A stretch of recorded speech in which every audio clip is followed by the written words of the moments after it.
Right, family. Once again, it's on Black Power. Black Power is the truth hour with General Sarah Seti. Kick back, get your mind ready for some information that's guaranteed to be heavy. We're going deep in the Kush today, family. We're going to be talking about temples that are rarely even mentioned, on the internet. And some of the most beautiful temples of all are in Nubia, and they never even get mentioned, because this is going to speak to some of that southern origin of ancient Egypt. But anyway, before we get started, family, I want to make sure you get over there to my Patreon. We got that file over there right now for you. We got to jump off with Solomon and Melchizedek connection, the ancient Kemet. We're going to be tapping in, looking at the verses, giving up the information, letting you know that it leads right back to the culture of African people. Also, we got the Hitler in ancient Egypt jump off. That's actually after this particular video right now. So if you want to catch it live, you can go over and become a patron if you're not already a patron, and we tapping in right after this video. So most definitely check it out, family. Also, KingSeti.com online marketplace, official General Seti products, DVDs, t-shirts, hoodies, African and Kemetic jewelry.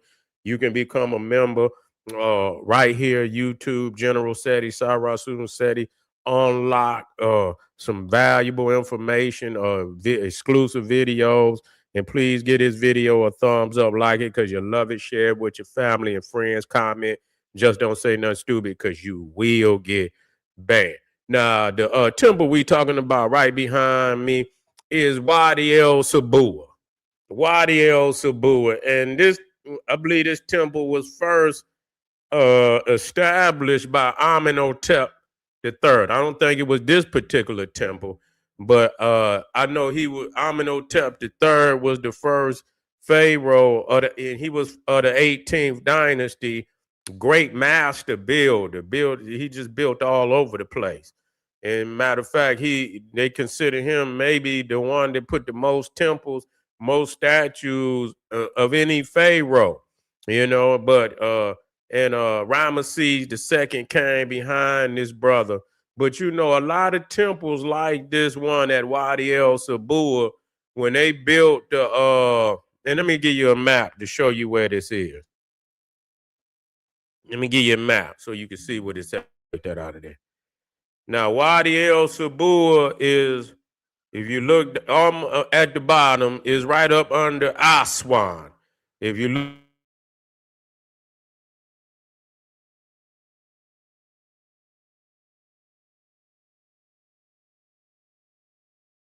Asna, we still in the house, family. Asna, Edfu, Kamambo, Elephantine Island, Aswan, and then right after Aswan, you will see Wadi El Sabua. Now, what's crazy? I had video. I didn't get the photo. This temple underwater. So if you look at Aswan, you will see that Aswan is where, of course, the great dam, what the Nubians call it, the dam. And so once they put that dam at Aswan, it flooded out so much Nubian artifact temples, cemeteries, and they did this on purpose. They did this on purpose so that they could, wash out the connection between Egypt and Nubia. You see, that's exactly what they did. It's so many temples. And matter of fact, that Abu Simbel would have been underwater. Abu Simbel would have been under. It's so many temples that they cut just to save them. Now, Abu Simbel was connected into, from my understanding, the mountain that they because it was Abu Simbel was cut into the mountain, that they left so many different chapels that was in that mountain they had to leave behind. So they wicked, for them to had flooded out so much of that, so much of the temples and the cemeteries. They know these is ancient cemeteries, so they knew what they was doing. Hold on, family. Let me turn my light on.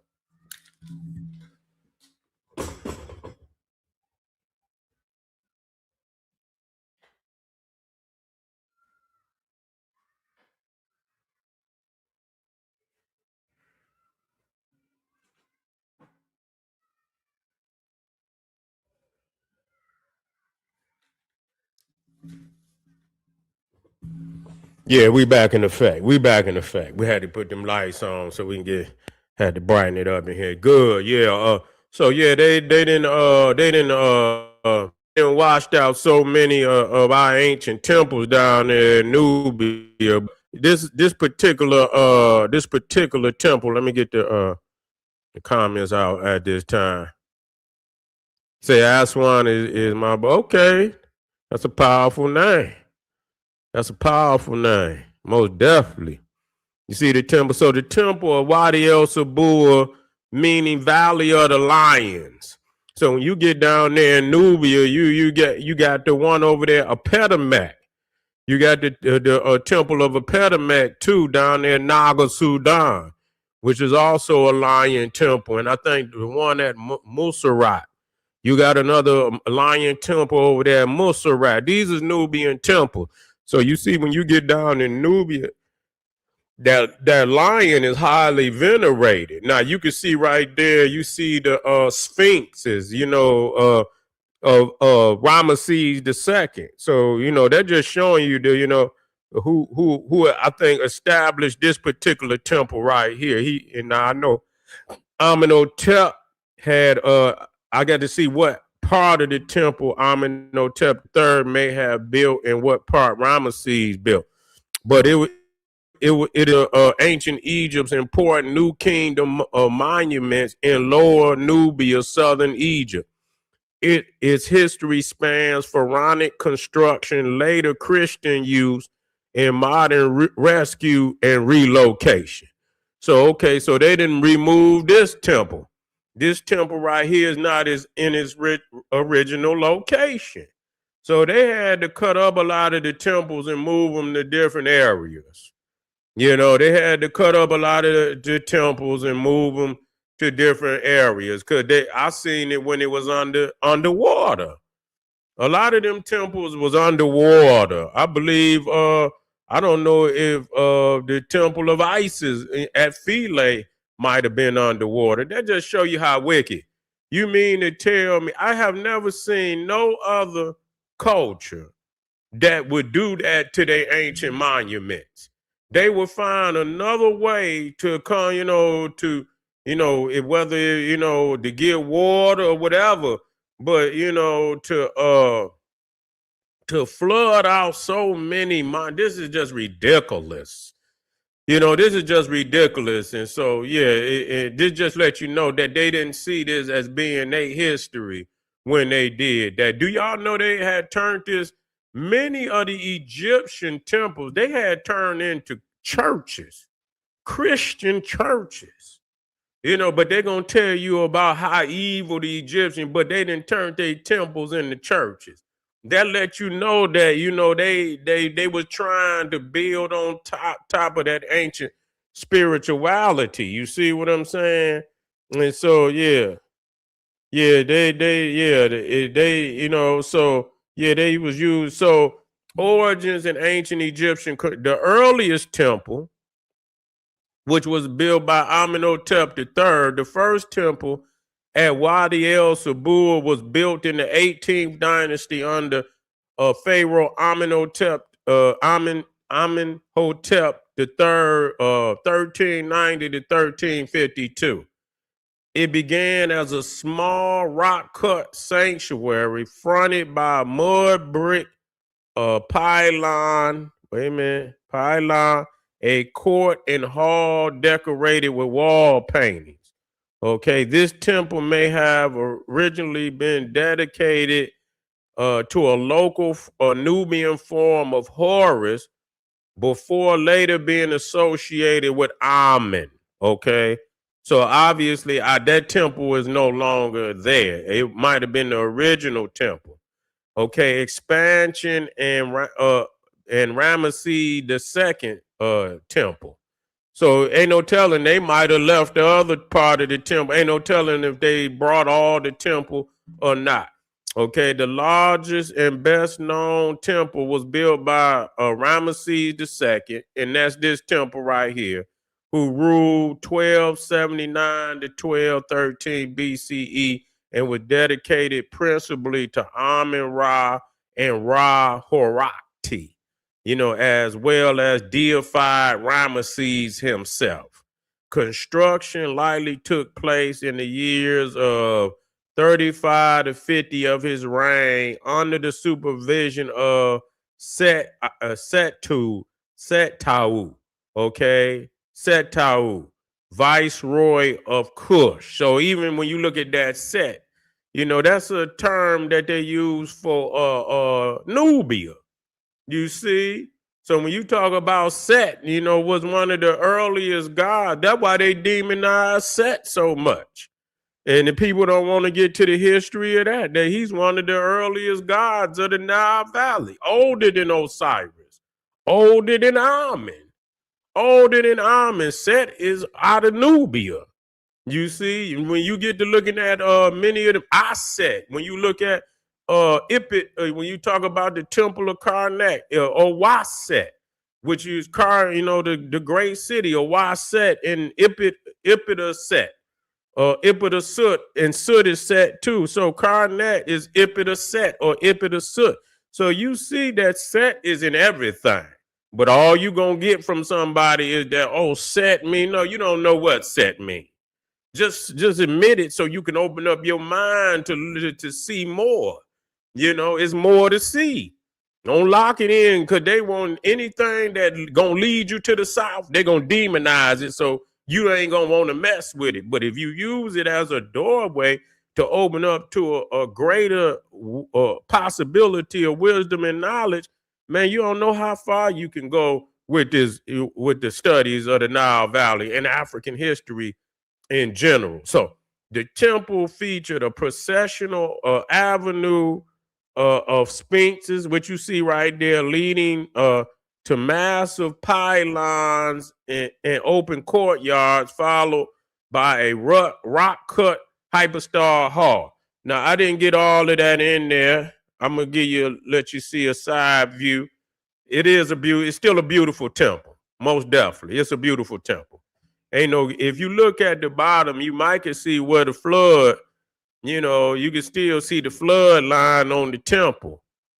I believe that if you look in the front, you maybe not, but it looked like you could see some of where the flood had come up. So it's still a very beautiful temple. It looked fairly new, but it was built in under Ramesses the second. We got the 4 colossal statues of Ramesses once stood by the 3rd pylon, and the reliefs inside showing the king making offerings to God. Strategic and religious role. Located roughly 150 kilometers south of Aswan on the Nile's west bank, Wadi El Suba served both as a religious sanctuary and a symbol of Egyptian political presence in Nubia during the New Kingdom. Later use and transformation, conversion, Christian conversion in the 6th century of the Common Era. After the spread of Christianity in Nubia, the hypostyle hall of Ramesses. Now, the hypostyle hall is in that back portion. The front portion is the pylon, you see, but the back portion is where you got the hypostyle hall. And so it was converted into a church. Okay, plaster was applied over some of the original relief. So they're going to go in there and plaster over the relief, and Christian scenes were painted on top. Ain't that something? You see, supposed to be wicked and all that, but then you go in and you turn the Egyptian temple. That just show you they couldn't build none of their own. That just show you they couldn't build none of their own. They didn't have the intellect, the architectural intellect to build churches of their own. So they had to come in and plaster over the ancient Kemetic and Nubian carvings on the walls. And so it including depictions of saints such as Saint Peter in a remarkable, what it say, instance where later Christian imagery covers pharaonic carvings. I don't know what remarkable about it, but you see, so it says this covering, while altering the temple's use, help preserve the underlying reliefs that might otherwise have been lost. So they saying by them putting the plaster over it, you see, it helped preserve the underlying release. Oh, so I'm glad of that. So they can go on and tear that Christian, get it on up off of there, which they did, and bring back the original ancient carvings and reliefs. Now it says modern rediscovery and preservation. Matter of fact, let me get this other part of the temple up there.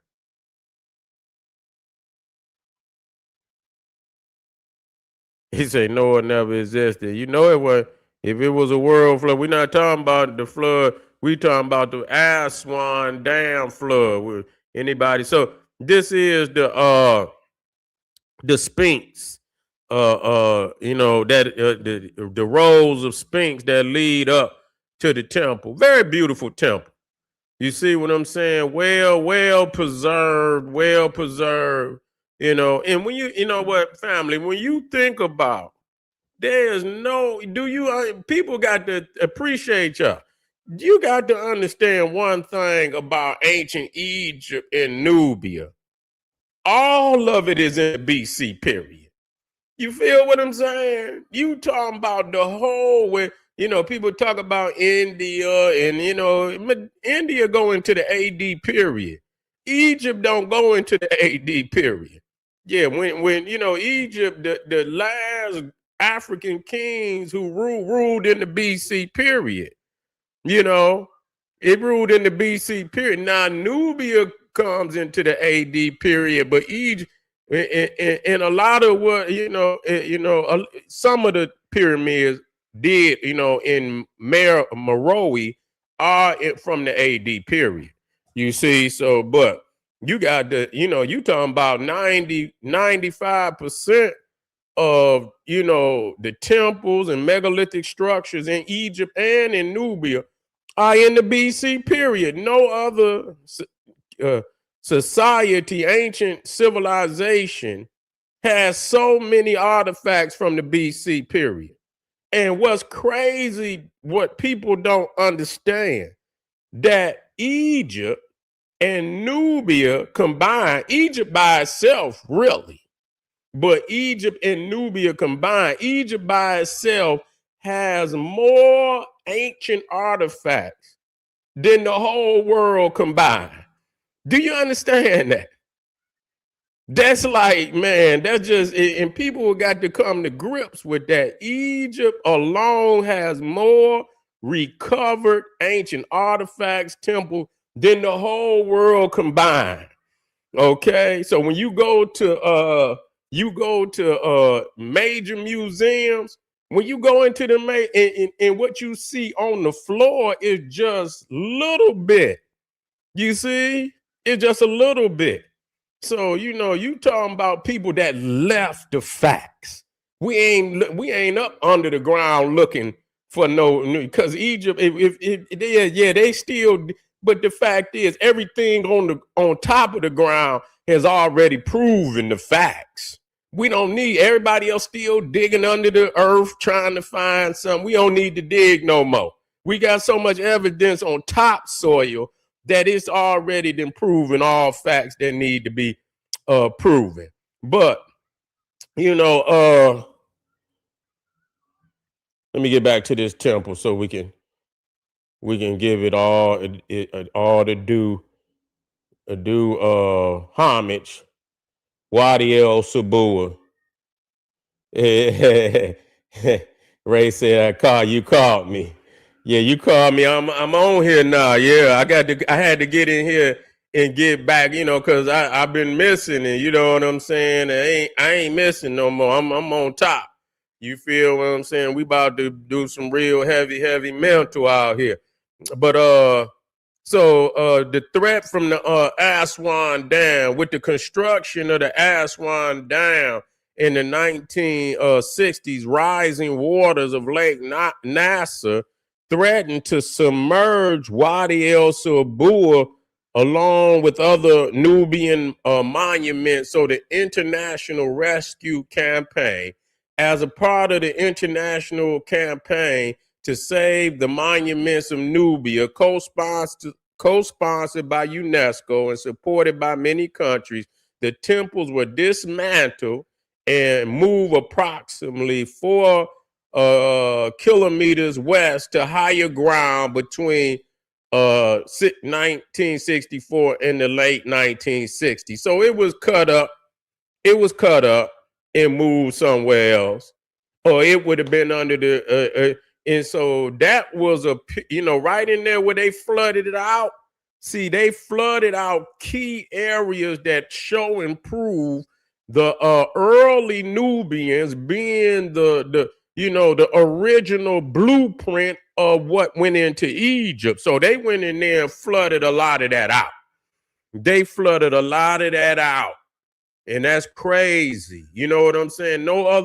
You could not have gotten them to go into Rome, to go into Greece with that many and flood out all, ancient temples like that and royal, about royal cemeteries. These peoples is crazy. Real. So they had to cut this temple up and move it, you see, and I'm glad they did. I could show you where it was under the water. Yeah. I could show you, yeah. That's right. I can show you where and you can see again down there at the bottom, you can see where Wadi El Suba down right up under Aswan. You can see Wadi El Suba. And see, a lot of times, you got to take a special trip over there to see that temple.